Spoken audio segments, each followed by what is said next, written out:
तो तुमने पहला स्टेप ले लिया, वीडियो बना दी, पोस्ट कर दी, या फिर बनाने वाले हो। लेकिन एक चीज़ है जो अब भी अंदर चल रही है ना? एक छोटी सी आवाज़, काफ़ी क्वाइट लेकिन परसिस्टेंट। क्या ये चलेगा? पर मैं जानता हूँ वो आवाज़ मैं अब भी सुनता हूँ जब भी मैं कुछ नया स्टार्ट करता हूँ। और आज मैं उसी के बारे में बात करने आया हूँ, सर्टेनिटी या उसकी एब्सेंस। क्योंकि जब मैं अपनी पहली वीडियो अपलोड करने वाला था तब मेरे हाथ काँप रहे थे। मैं सोच रहा था कि अगर किसी ने वीडियो देख लिया तो क्या होगा, और अगर किसी ने वीडियो नहीं देखा तो क्या होगा। और ये काफ़ी टेरिफाइंग था मेरे लिए। और तब मुझे एहसास हुआ कि मैं एक ऐसी चीज़ ढूंढ रहा था जो एग्जिस्ट ही नहीं करती है। ओके, तो ये सुनो, तुम एक काम करना चाहते हो, कोई चैनल शुरू करना, कोई बिजनेस स्टार्ट करना, अपना शहर बदलना, और या फिर किसी को प्रपोज करना, कुछ भी। बट तुम रुक जाते हो क्योंकि क्योंकि नहीं पता क्या होगा। और तुम खुद से कहते हो कि थोड़ा और प्लान बना लेता हूँ, थोड़ा और रिसर्च कर लेता हूँ, जब सही टाइम आएगा तब स्टार्ट करूँगा। यार, ये मैं सही टाइम का कॉन्सेप्ट समझना चाहता हूँ। इस सही टाइम का मतलब क्या होता है? कब आता है ये सही टाइम? और ये कैसे पता चलता है कि सही टाइम आ गया है? और इस बात को कोई नहीं बताता ना, क्योंकि सही टाइम कभी आता ही नहीं। ये एक स्टोरी है जो हम खुद को सुनाते रहते हैं ताकि हम कंफर्टेबल रह सकें, और ताकि हमें कोई रिस्क ना लेना पड़े, ताकि हम डर से बचे रहें। और मैं ये किसी सेल्फ हेल्प बुक को पढ़कर नहीं बोल रहा हूँ, मैं ये इसलिए बोल रहा हूँ क्योंकि 200 साल पहले फिलोसोफर ने इसको काफ़ी क्लियरली समझाया था। और उस फिलोसोफर का नाम था सोरेन कीरकेगार्ड। सोरेन कीरकेगार्ड एक डेनिश फिलोसोफर था और वो एक चीज़ को लेके काफ़ी ज़्यादा ऑब्सेस्ड था। ये सवाल कि हम डिसीजंस कैसे लेते हैं जब कोई गारंटी ही नहीं होती। कीरकेगार्ड ने कहा, जिंदगी में जो भी मीनिंगफुल है वो कभी फुली रेशनल नहीं होता। मतलब तुम रीजन करके, लॉजिक करके, प्रोस एंड कॉन्स की लिस्ट बना के उस पॉइंट तक कभी नहीं पहुंच सकते जहां पर तुम 100% श्योर हो, क्योंकि सर्टेनिटी और मीनिंग ये दोनों साथ नहीं आते। उसने इसका एक नाम दिया, लीप ऑफ फेथ। लोग सोचते हैं कि वो सिर्फ एक रिलीजन के बारे में था, बट वो गलत थे। बट ये एक मच बिगर आइडिया था।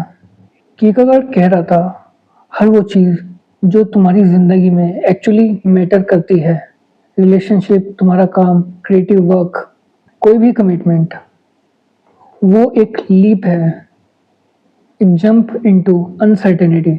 और उस जंप से पहले चाहे तुम कितना भी सोच लो, एक गैप रहेगा, एक वर्ड जहां कोई आंसर नहीं होगा। और वो गैप, वो वर्ड वही है जहां ज़्यादातर लोग रुक जाते हैं अपनी पूरी ज़िंदगी। ये एक्चुअली थोड़ा स्कैरी है ना?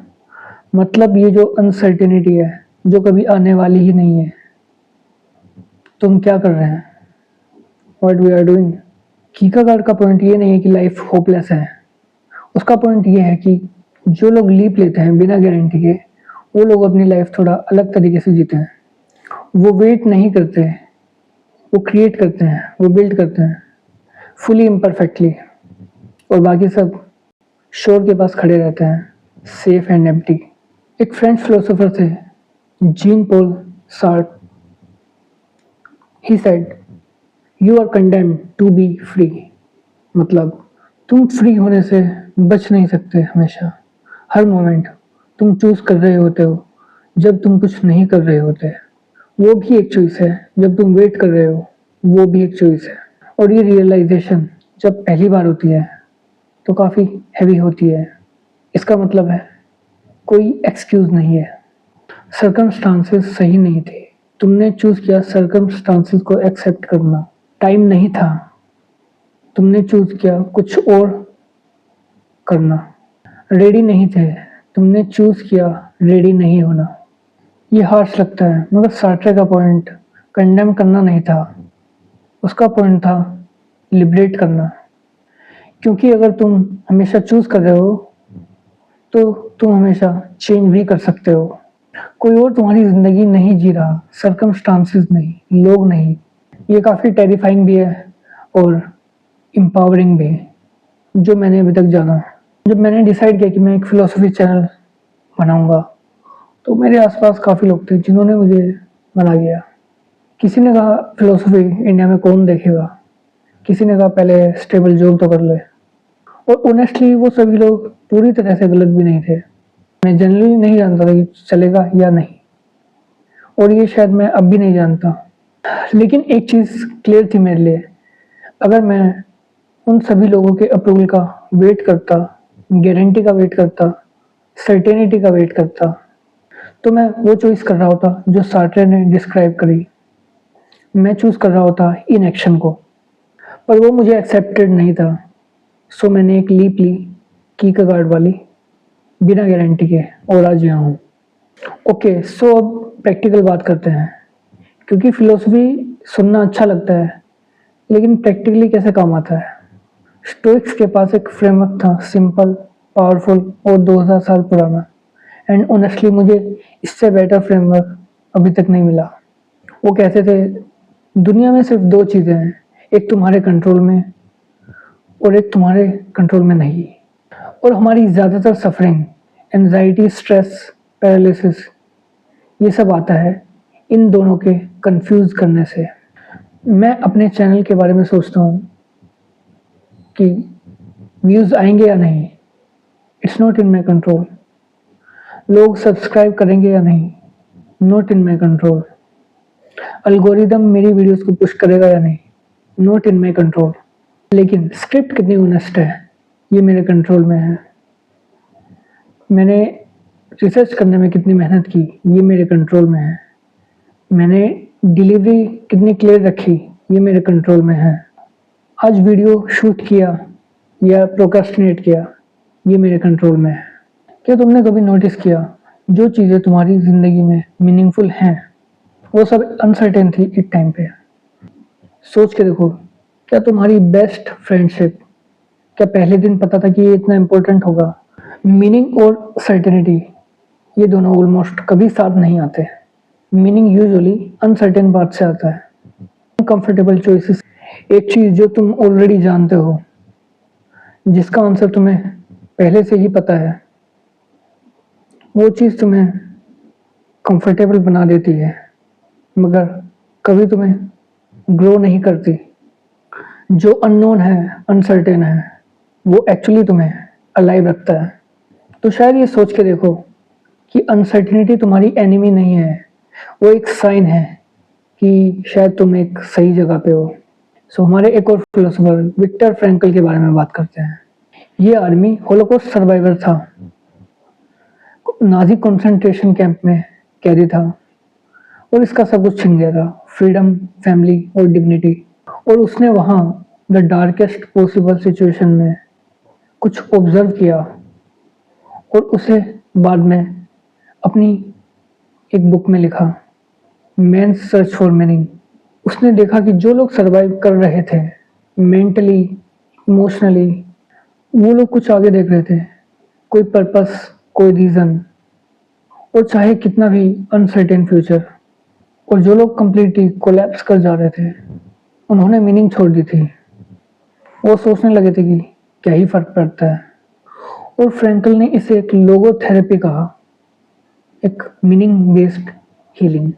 उसका कोर आइडिया ये था कि हम अपने सर्कमस्टांसेस हमेशा चूज नहीं कर सकते, मगर हम उन सर्कमस्टांसेस के अगेंस्ट हमारा रिस्पॉन्स वो चूज कर सकते हैं। और ये स्टोइक से कनेक्टेड होता है ना, same truth very different example.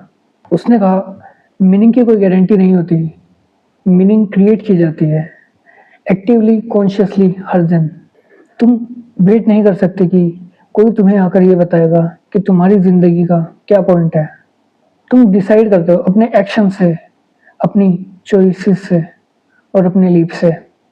तो अब ये सभी चीजें एक बार फिर से कनेक्ट करते हैं। कीर्केगार्ड कह रहा था लीप लो बिना गारंटी के। सार्ट्रे कह रहा था तुम हमेशा चूज कर रहे हो तो कॉन्शियसली चूज करो। स्टोइक्स कह रहे थे जो कंट्रोल में है उसके ऊपर फोकस करो। और फ्रैंकल ने कहा मीनिंग वेट नहीं करती, वो बनती है। और मैं एक बंदा जो अपना पूरा 2025 वेस्ट करके बैठा था, अब यहाँ हूँ इस वीडियो में तुमसे बात कर रहा हूँ। क्या मुझे पता है कि ये यूट्यूब चैनल चलेगा या नहीं, अगले 10 वीडियो में क्या होगा इसका भी मुझे पता नहीं, और क्या ये सब कुछ वर्थ इट है इसका भी कुछ पता नहीं। लेकिन एक चीज का पता है, वो एक आवाज, क्या पता चलेगा या नहीं, वो कभी जाने वाली नहीं है और वो हर बार आएगी, हर एक लीप के साथ और हर एक चीज के साथ। और मुझे लगता है कि मैं उस आवाज को बंद नहीं कर सकता, तुम भी नहीं कर सकते, कोई भी नहीं कर सकता। सो गोल ये है कि उस आवाज के होते हुए भी एक लीप लो, काम करो। और एक लास्ट चीज, दुनिया में दो तरीके के लोग होते हैं, एक वो जो सर्टेनिटी का वेट करते हैं और दूसरे वो जो अनसर्टेनिटी के साथ जीना सीख जाते हैं। और जो पहले वाले हैं वो सेफ रहते हैं, कंफर्टेबल रहते हैं और फिर कुछ टाइम बाद सोचते हैं काश ये कर लिया होता। और दूसरे वाले जो फेल होते हैं, गिरते हैं, एम्बेरस होते हैं, मगर वो अपनी जिंदगी जीते हैं अपने डिसीजन से, अपने लीप से। मगर ये अनसर्टेनिटी का डर जस्ट एक मोमेंट का होता है, सोचो इसके बारे में।